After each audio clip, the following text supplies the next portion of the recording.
लेते हैं और हम बात करते हैं बाजार के फंडामेंटल्स को लेके, किस तरह के फैक्टर्स डेवलप हो रहे हैं इस बाजार में। हमारे साथ गिरी कैपिटल के हर्षद पटवर्धन जुड़ रहे हैं बात करने के लिए। हर्षद, बहुत बहुत शुक्रिया। हर्षद, इस समय बाजार को देख के आपको कैसा लग रहा है? कहाँ कंफर्ट आ रहा है? अगर आप अर्निंग्स क्वालिटी की बात करें, ग्लोबल क्यूज की बात करें, जो सबसे बड़े मैक्रो वरीज थे, क्या कहीं ना कहीं वो फैक्टर इन हो गए? श्योर। तो फर्स्ट ऑफ ऑल धन्यवाद आपके शो में मुझे बुलाने के लिए। Good morning to all your viewers. Before I head into the question that you asked, let me set a backdrop. See, firstly it's very very difficult. बाजार predict करना बहुत मुश्किल होता है, पर्टिकुलरली शॉर्ट टर्म के हिसाब से। But before I come to question, it's very important to see how Indian markets have done compared to other markets, and that has been a stunning revelation for most people who have observed markets for a long time. तो आप last 12 महीने की जिक्र करें, ending October, Indian market, MSCI India, that is how foreigners will look at India. MSCI India index 7.6% down है US dollar में, लेकिन आप ग्लोबल इंडेक्स देखें तो 19.8% डाउन है और emerging market MSCI index is down 32.9%. So it's important to recognise कि Indian market बाकी दुनिया के जो इक्विटी मार्केट्स है उसके हिसाब से बहुत अच्छा किया है मार्केट। उसकी दो वजह है मेरे हिसाब से। एक तो fundamentals of Indian economy at this point of time बहुत अच्छे हैं रिलेटिव टू अदर्स। उसकी वजह ऐसी है कि फिस्कल और मॉनेटरी स्टैंस जो गवर्नमेंट ऑफ इंडिया और रिजर्व बैंक में लिया था, वो मेरे ख्याल से बाकी डेवलप कंट्रीज पर्टिकुलरली जो लिया था उससे काफी अच्छा है।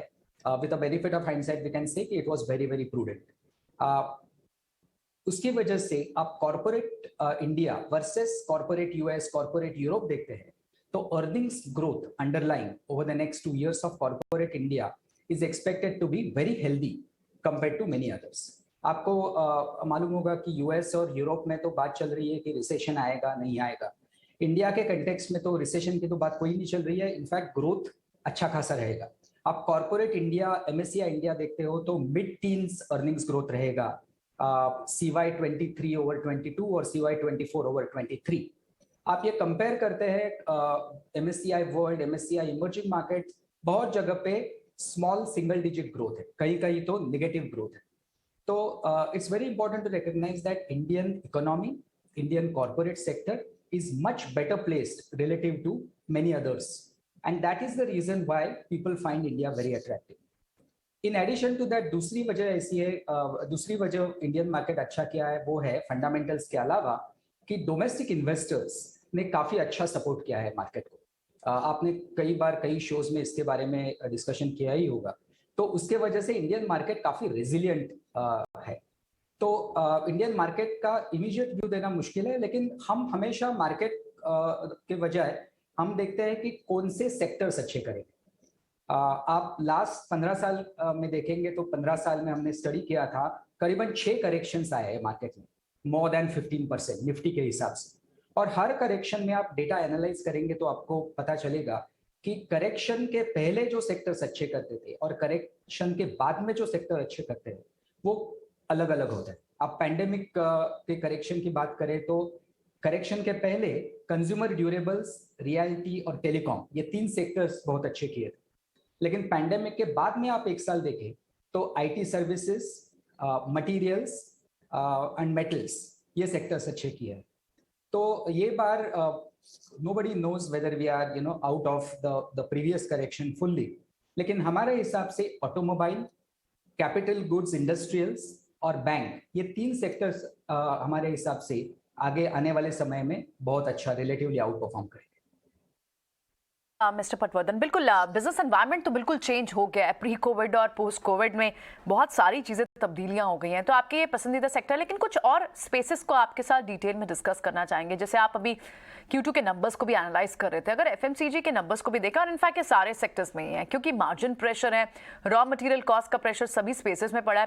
लेकिन इस स्पेस में अगर आप कुछ बड़े ब्रांड्स को देखें तो उन्हें लगता है कि Q3 में शायद कमोडिटी प्राइसेस ईज आउट हो जाएंगे, उनकी शायद इनपुट कॉस्ट ईज आउट हो जाएंगे, लेकिन कुछ ब्रांड जैसे ब्रिटानिया जो बहुत ही वोकल होकर कह रहे हैं कि Q3 Q4 में कहीं पर भी कमोडिटीज के प्राइसेस में नरमी नहीं आएगी, तो यानी रिजिलेंट होकर इन्फ्लेशन के उस इम्पैक्ट को चाहे प्राइस हाइक के फॉर्म में पास करके किसी तरह से भी, कहाँ आपको ग्रोथ विजिबिलिटी कहाँ दिखती है एफएमसीजी स्पेस में, कैसे देखना चाहिए इसे?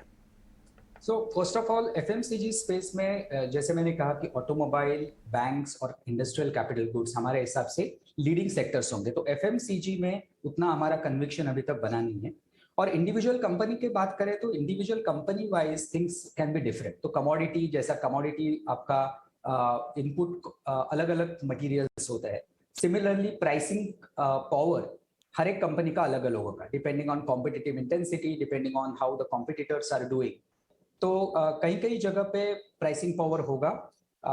हर एक कंपनी के हिसाब से भी फर्क पड़ता है कि कोई company they want to protect their margins even if they lose out on volumes, fine, whereas there are some companies, as you know, who basically say that we do not want to lose market share. तो मेरे ख्याल से company to company situation अलग होगा, लेकिन FMCG as a sector we are not very positive on.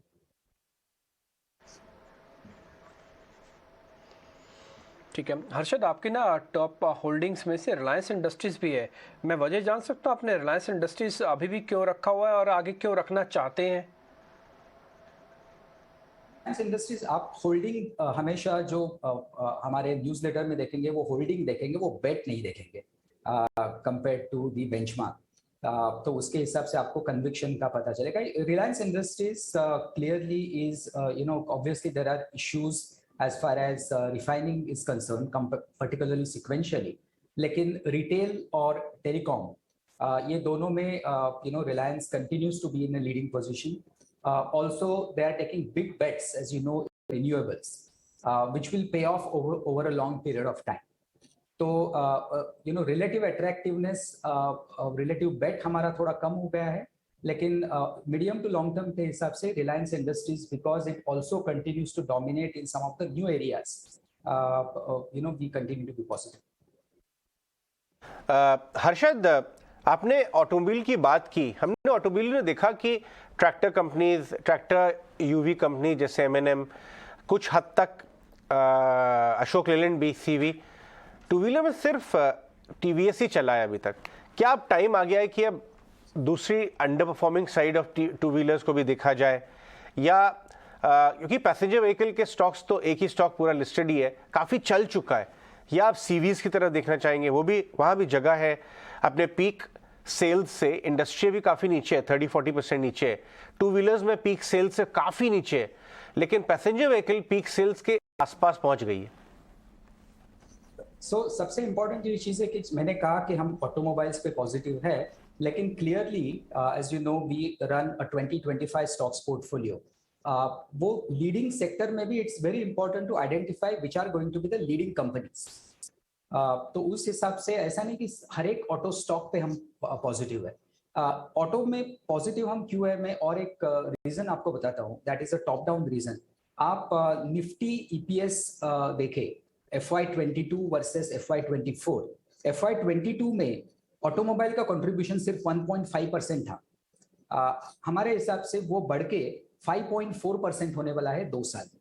That is the reason. So profit growth in automobile sector is going to be very very large, but उसमें भी you have to be very selective. So we are particularly selective on 4 wheelers and within 4 wheelers UVs हम बहुत positive है। ऐसा जरूरी नहीं है कि 2 व्हीलर में भी उतनी बिजनेस मोमेंटम आएगा, क्योंकि उसका कॉम्पिटिटिव डायनामिक्स अलग है, उसका मार्केट अलग है, उसमें प्रोडक्ट इंट्रोडक्शन का साइकिल्स अलग अलग है।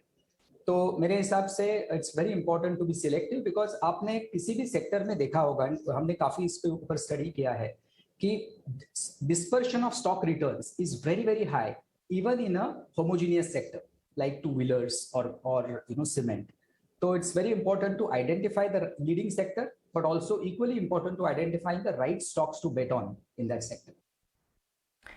राइट मिस्टर पटवर्धन, दूसरे आपके जो स्पेसेस थे, आपने इंडस्ट्रियल की बात की, कैपिटल गुड्स की बात की, यहाँ पर किस तरह का व्यू बनाना चाहिए? क्या सारा इस स्पेस आपको प्रॉमिसिंग लगता है, या यहाँ पर भी एक व्यू मिड कैप स्पेस में ज़्यादा बुलिश बेट्स रख सकते हैं, या लार्ज कैप आपकी पसंदीदा रहेंगी? तो कैपिटल गुड्स पे हम पॉजिटिव है, इसकी वजह यह है कि 10-12 साल के बाद 2010-11 के बाद फर्स्ट टाइम बहुत सारे, ये एक्चुअली हम लास्ट 1 साल से ऑब्जर्व कर रहे हैं, और हम इस पे जो कंपनीज रिजल्ट्स के बाद जो कमेंट्री देती है कैपिटल गुड कंपनीज, उस पे ऊपर हम काफी ध्यान से सुनते हैं। तो लास्ट 6 से 9 महीने के में ये पता चल रहा है कि after almost 10-12 years we are seeing upturn in capital investment. और 1-1.5 साल पहले ये काफी सेगमेंट, किसी सेगमेंट्स में ही था, जैसे chemical industries, chemical companies invest कर रही थी, तो उस सेगमेंट में देयर वाज अपटर्न। लेकिन अभी तो मेरे ख्याल से वो काफी ब्रॉड बेस्ड रिकवरी हमको दिख रही है। आपने लार्ज कैप और मिड कैप के बारे में पूछा, तो एक्चुअली आप कैपिटल गुड्स इंडस्ट्रियल सेक्टर देखते हो तो most of the companies are in mid cap and small cap. मेरे ख्याल से 1-2 कंपनी छोड़ के उसमें लार्ज कैप है ही नहीं।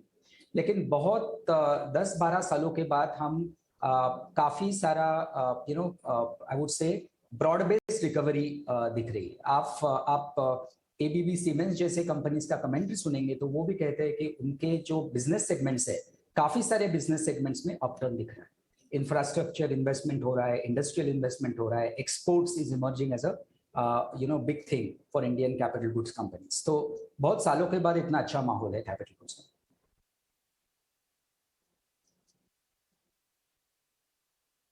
ठीक है हर्षद, बहुत बहुत शुक्रिया, थैंक यू वेरी मच। आज समय दिया आपने और अच्छा लगा आपसे बातचीत करके, बहुत शुक्रिया, thank you very much. Thank you very much, thanks for आगे बढ़ते हैं इस